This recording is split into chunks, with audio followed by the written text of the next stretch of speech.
I didn't expect the words to land the way they did. Not at the kitchen table. Not while her coffee was still steaming. Not with that bored look on her face. "My friends think you're not impressive enough for me," she said. A pause. "I should aim higher." Aim higher. As if I were a rung on a ladder she'd suddenly outgrown. I didn't raise my voice. I didn't flinch. Instead, I felt something shift inside me.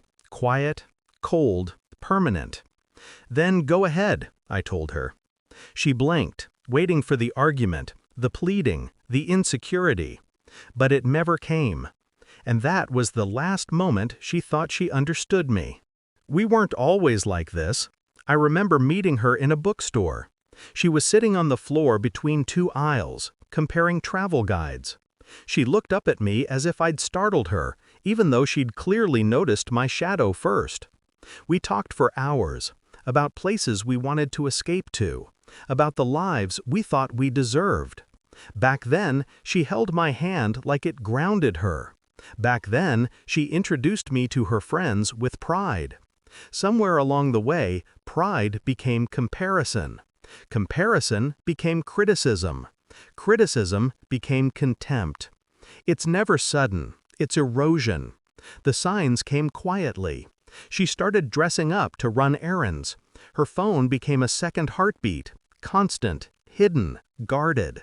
Her friends began giving me that thin smile people wear when they already know secrets you don't. The confirmation arrived in a whisper, a message preview I wasn't meant to see. Not a confession, no, she'd never be that honest. But a plan. Her friends telling her she could do better. Her agreeing. Her typing, "I'll handle it after my birthday." After. She was giving herself a deadline to replace me. I didn't get angry. I got ready. The shift in me was quiet but absolute. If she was aiming higher, then I'd pull the ground out from beneath her first. That same day, I canceled it all. The anniversary trip, the ring hidden in the desk drawer, the birthday venue she wanted so badly, the catering, the photo backdrop, every detail she bragged to her friends about. One click at a time, one refund at a time. I moved in silence. I didn't confront her.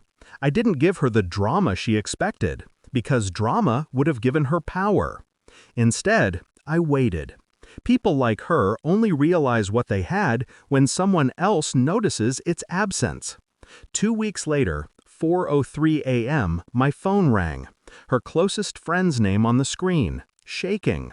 I almost ignored it. Almost. When I picked up, all I heard was breath. Ragged, guilty, terrified. "Please, please pick up," she sobbed. "Something happened at the birthday party, and it's about you." Funny, considering I hadn't planned on attending. Or rather, there was no party for me to attend. Apparently, when my wife walked into the venue she'd been boasting about for months, she found nothing.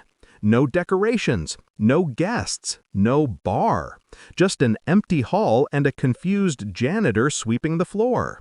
Her friends, those same people she tried to impress, had arrived dressed to glitter, but with nowhere to stand, nothing to take pictures of, no spectacle to envy.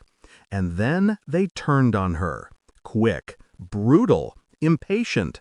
They blamed her for lying, for overhyping, for promising a celebration that didn't exist. They pulled away from her like smoke dispersing in wind. The friend on the phone told me my wife broke down in the parking lot, screaming my name as if I owed her something, as if this humiliation was my betrayal, not the other way around. She kept saying, "You ruined her life," the friend whispered.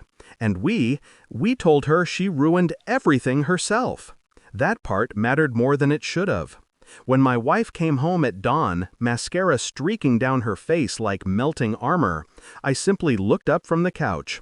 No anger, no satisfaction, just truth.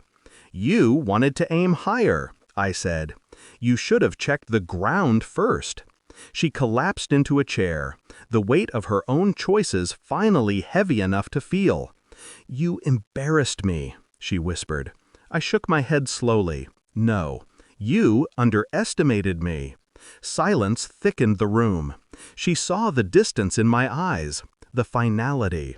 That was the real revenge. Not the canceled plans, not the ruined party, not the shattered illusions. It was her realizing I had already let go.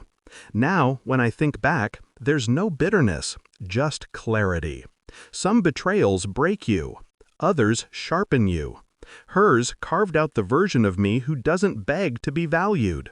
If she wanted someone more impressive, she succeeded, just not in the way she intended. I walked away lighter, stronger, unbothered. She was left with the echo of her own arrogance. And in the quiet, I understood something. Sometimes the best revenge is simply letting someone choke on the space you leave behind.